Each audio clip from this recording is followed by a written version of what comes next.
അച്ഛന്റെ വണ്ടി ഇന്നലെ വീണിട്ടില്ലേ? അവിടെ പെയിന്റ് പോയി കണ്ടില്ലേ മോള്? അതിന് അച്ഛൻ പെയിന്റ് അടിച്ചാ പോരെ? പെയിന്റ് അടിക്കണം, വർക്ക്ഷോപ്പ് കൊണ്ടുപോണോ?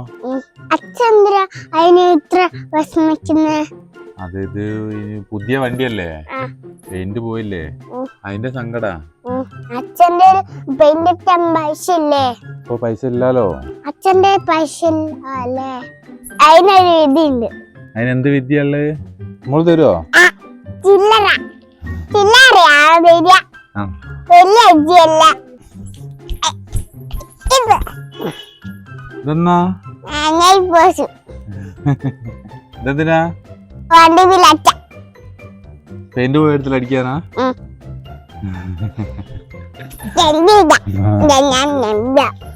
സബ്സ്ക്രൈബ് ചെയ്യണേ കുറുമ്പ് ഒഫീഷ്യൽ. നിങ്ങൾ എന്താ കമന്റ് ചെയ്യട്ടാ?